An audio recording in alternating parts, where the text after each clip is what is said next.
بدأ المشروع هذا العام تقريبا في شهر العاشر.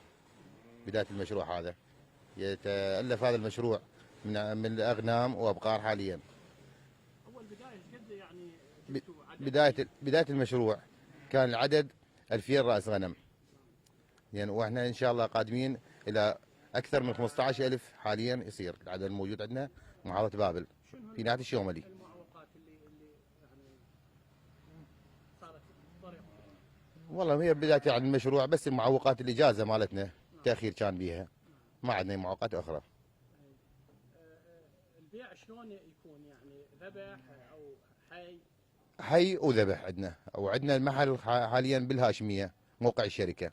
نعم. البيع كان بيه. احنا نقصد هنا كبيع شلون يعني؟ لا بالضبط حي. بس حي حاليا. بس حي. نعم. شلون البيع يكون؟ على الوزن كيلو 7000 دينار.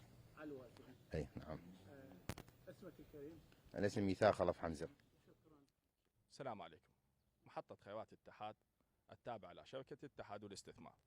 تأسست المحطة سنة 2021 وجاري العمل حاليا على تطوير المحطة إلى نطاق أوسع. البيع المباشر شلون يكون بها؟ حي أو ذبح؟ آلية البيع المباشر في محطة خيرات الاتحاد تنقسم إلى قسمين. القسم الأول هو عن طريق البيع المباشر، الزبون نوفر له المتطلبات اللي يحتاجها. أما القسم الثاني هو آلية الذبح عن طريق إشراف أطباء متخصصين في هذا المجال. وحقيقة فتحت محطة خيرات الاتحاد مراكز تسويق على مستوى محافظة بابل، مركز التسويق الأول بالهاشمية والمركز التسويق الثاني بالحلة، وجاري العمل إن شاء الله على فتح أبواب التسويق على مجالات أوسع. ما شفنا اليوم يعني مو بس أغنام حتى أبقار.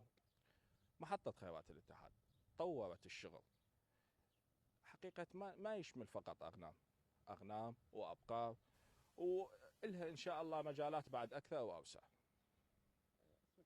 أحمد حسين، محاسب محطة خيرات. السلام عليكم دكتور. وعليكم السلام ورحمة الله. حدثنا عن عملك هنا. احنا هنا بدورنا كأطباء بيطريين في محطة خيرات الاتحاد لتربية الأغنام الواقعة في محافظة بابل قضاء الشوملي. نعم. احنا دورنا كأطباء بيطريين في متابعة عمل المحطة من حيث الأمراض، من حيث الوقاية، من حيث اللقاحات، من حيث الأدوية. الفضل لله، يعني الأمراض اللي قاعد تطلع مثلا خلينا نقول بالمحطة يتم السيطرة عليها في وقت مناسب ووقت قياسي، واتخاذ الإجراءات من حيث اللقاحات والأدوية. دكتور علي محمد حسين الخفاجي. عليكم السلام ورحمة الله. هذا مكان تجهيز العلائق أو الأعلاف. نقوم هنا بتجهيز الأعلاف، جرش المحاصيل، الحبوب المحاصيل العلفية مثل الذرة والشعير، نقوم بتجهيزها وجرشها بهذا المكان، بعد خلطها بالمواد البقية مثل الصويا والفيتامينات والأملاح، وتخلط مع التبن وتجهز على شكل علائق. وطبعا العلائق تكون كل عليقة لنموذج معين، مثل عليقة الأغنام، عليقة الخرفان، عليقة حملان التسمين، وهذه العلائق تجهز من قبل خبراء ونسب معلومة. نعم. شنو ايش تعطي المواد؟ شنو التخلط؟ نخلط مثل الشعير والذرة، صويا، فيتامينات، أملاح، يعني عليقة كاملة جاهزة. نعم.